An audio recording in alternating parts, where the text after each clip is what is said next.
नमस्कार विद्यार्थियों, मैं धनवंती परिवार आप सबके सामने लेकर आई हूँ इतिहास का चैप्टर 7 जिसका नाम है एक साम्राज्य की राजधानी विराटनगर 12th क्लास वालों के लिए। ठीक है, जिसमें अपन पढ़ेंगे जो विराटनगर जो है वो उसका विस्तार कैसे हुआ, उसकी खोज कैसे किसने की, उसकी स्थापना कब हुई, कौन कौन से वंश वहां पर स्थापित हुए। ठीक है, तो देखिए अपन शुरू करते हैं अपना जो चैप्टर है एक साम्राज्य की राजधानी विराटनगर। तो सबसे पहले आप देखिए विराटनगर की खोज, विराटनगर की खोज जिसको अपन ये कह सकते हैं हम्पी की खोज। विराटनगर कहो चाहे हम्पी की खोज कहो, दोनों एक ही है। कैसे, अब देखिए सबसे पहले विराटनगर की खोज 1800 ईस्वी में कर्नल कॉलिन मैकेंजी द्वारा की गई। ठीक है, किसके द्वारा? कर्नल कॉलिन मैकेंजी द्वारा। तो देखिए ये कौन थे, ठीक है, और इनका इंट्रोड्यूस देखते हैं अपन। इनका जो जन्म है वो 1754 ईस्वी में हुआ था और उनकी जो मृत्यु है वो 1821 ईस्वी में हुई थी। और ये ईस्ट इंडिया कंपनी में कार्यरत थे, यानी वहां पर ये काम करते थे। और 1815 ईस्वी में इनकी एबिलिटी को देखते हुए, इनकी योग्यताओं को देखते हुए हमारे भारत में इनको सर्वेयर जनरल बनाया गया। अब देखिए सर्वेयर जनरल क्या होता है? सर्वेयर जनरल वो होता है जो इतिहास के हिस्टोरिकल पैलेस है उनके मानचित्र बनाने का काम जो करते हैं। तो सबसे पहले अगर कहा जाए तो मानचित्र बनाने का जो काम इन्होंने ही किया था, जिनका नाम है कर्नल कॉलिन मैकेंजी। ठीक है, अपना नेक्स्ट देखिए। अब ये तो हो गई अपनी खोज, ठीक है। अब एक चीज का ध्यान रखना, खोज और स्थापना दोनों अलग अलग होती हैं। ठीक है, अब ये तो खोज किस वस्तु की होती है? जिसकी पहले स्थापना हो चुकी हो और वो जिसका पूरा कह सकते हो नष्ट हो चुकी हो वो किसी वजह से, उसकी पुनः खोज करना, वो उसको अपन कह सकते हैं खोज। ठीक है, तो देखिए अब इसकी स्थापना और इसका अर्थ, विजयनगर का अर्थ क्या होता है? जीता, जीत का शहर। ठीक है, जिस शहर को जीता गया हो, इसके नाम से अपन इसके अर्थ का पता लगा सकते हैं। विजय यानी कि जीत, तो जीत का शहर। इसकी राजधानी कौन सी थी? हम्पी। इसकी राजधानी थी हम्पी। इसके पड़ोसी राज्य कौन से थे? देखिए अपन किसी भी चीज के बारे में पढ़ने से पहले हमको उसके आस पड़ोस के बारे में पता हो जाना चाहिए, है ना।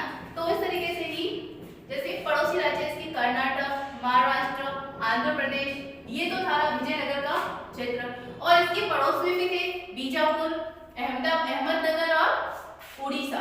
ठीक है, अब ये जो विजयनगर थे, यहाँ के जो राजा थे, यहाँ के जो शासक थे, वो अपने आप को राय कहकर पुकारते थे। ठीक है, और बीजापुर के जो शासक थे वो अपने आप को नरपति कहते थे। नरपति। अहमदाबाद के जो शासक थे वो अपने आप अहमदनगर के जो शासक थे वो अपने आप को अश्वपति कहते थे, क्योंकि वहां पर अहमदनगर में घोड़ों के द्वारा सैनिक जो ज्यादा काम करते थे, इसीलिए वहां पर जो शासक थे वो ज्यादातर घोड़ों का उपयोग करते थे। तो घोड़ों का नाम आते हैं, उनको पता होना चाहिए, अश्व यानी कि घोड़ा, तो अश्वपति। और उड़ीसा में देखा जाए तो उड़ीसा के जो शासक थे वो अपने आप को गजपति कहते थे, क्योंकि उड़ीसा के शासकों का कहीं भी आवागमन हमेशा, या युद्ध क्षेत्र में कहीं भी संघर्ष करना है, कहीं पर भी जाना है, तो वो हाथी के माध्यम से जाते थे। तो गज यानी हाथी, तो गजपति। ठीक है, इसके आगे देखिए विजयनगर की स्थापना। अब देखिए अपन ने सबसे पहले पढ़ा था खोज और अब अपन पढ़ रहे हैं इसकी स्थापना। इसकी स्थापना दो भाई थे, हरियर और बुक्का, इन्होंने की थी। ठीक है, इनके पिता थे संगम सिंह, और जो इन्होंने स्थापना की और इन्होंने एक वंश बनाया था। वो वंश में देखिए जैसे विजयनगर में 4 वंश हुए। ठीक है, सबसे पहला है संगम वंश। संगम वंश जो है इसकी स्थापना की थी हरियर बुक्का ने अपने पिता के नाम पर। उनके पिता का नाम था संगम, इसीलिए उन्होंने जो वंश चलाया जिसका नाम था संगम। उन्होंने उसके बाद दूसरा वंश आया सुलू वंश। सुलू वंश की स्थापना की थी नरसिंह सालू ने। ठीक है, इसी तरह से वहां का तीसरा वंश आया तुलु वंश, जिसको अपन विजयनगर में सबसे इंपॉर्टेंस, क्योंकि इसी वंश के ऐसे शासक हुए थे ऐसे राजाओं का जो विराटनगर को इतना विकसित बना दिया, मतलब उन्होंने बहुत ही ऐसे अच्छे अच्छे कार्य किए जिससे विजयनगर बहुत अच्छी कंडीशन में आ गया। ठीक है। तुलु वंश, उसकी स्थापना की थी वीर नरसिंह ने। अब देखिए आपको कंफ्यूज नहीं होना है, यहाँ पर तुलु वंश की स्थापना की थी नरसिंह सालू ने, लेकिन तुलु वंश की स्थापना की थी वीर नरसिंह ने। नरसिंह दोनों में है, लेकिन तुलु वंश के आगे क्या लगा हुआ है? वीर। ठीक है। चौथा है अरावितु। अरावितु वंश जिसकी स्थापना की थी तिरुमल ने। तिरुमल एक शासक थे वहां के, उन्होंने इसकी स्थापना की थी। अब मैंने आपको जस्ट अभी कहा था कि जो तीसरा जो वंश है तुलु वंश, ये बहुत इंपॉर्टेंट है क्योंकि इसमें एक ऐसे प्रतापी शासक हुए थे, ऐसे राजा हुए थे जिन्होंने विजयनगर की पूरी स्थिति को बदल दिया और इतना विकासशील विकसित काम किया जिससे कि विजयनगर का साम्राज्य विस्तार से फैला। देखिए वो थे कृष्णदेव राय। ठीक है।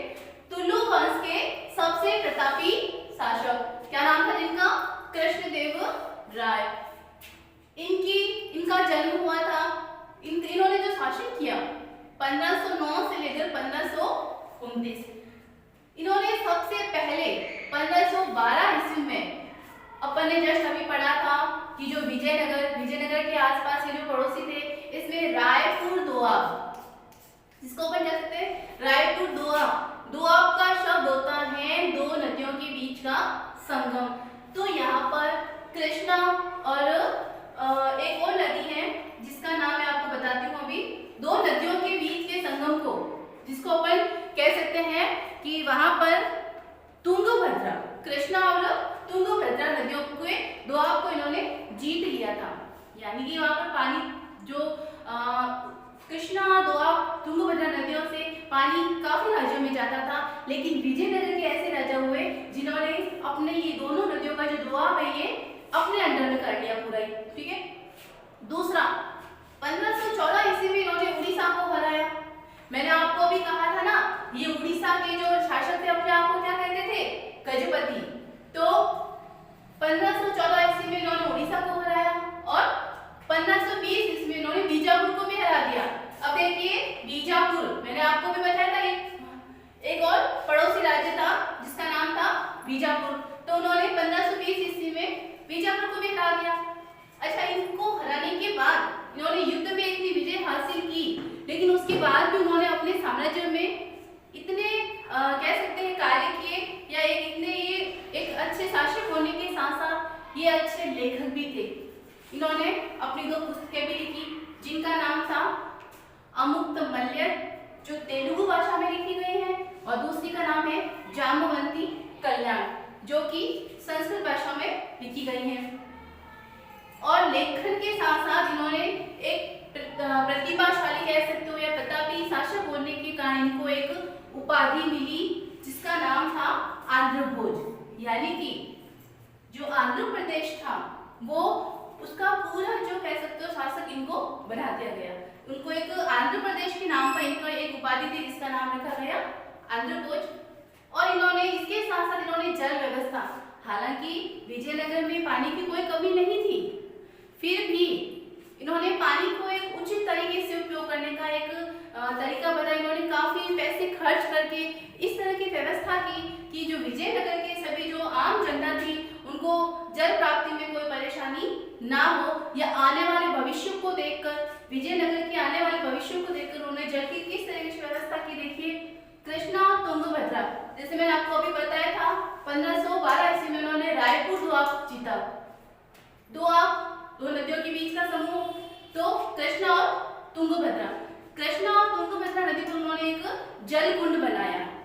जल कुंड बनाने के बाद उस जल कुंड में से जल एकत्रित करने के लिए उन्होंने एक उसमें से बांध बनाया, जल कुंड बनाया। उसी जल कुंड के साथ एक बांध बना जिसका नाम रखा गया कमलापुरम। ठीक है, कमलापुरम। उसके बाद इन्होंने एक कमलापुरम बांध के थ्रू इन्होंने एक हरिया नहर, वहां से उन्होंने एक नहर प्रचारित की जो विजयनगर के वासियों को जल प्राप्त करने में बहुत ही आसानी होती थी। हालांकि पानी वहां पर खूब था, लेकिन एक व्यवस्थित तरीके से उनको पानी उपयोग में लेने का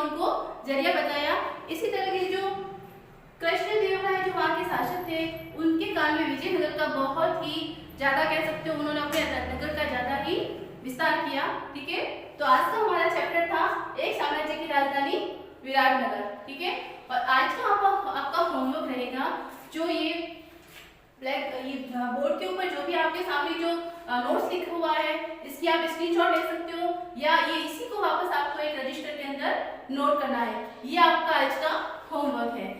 धन्यवाद।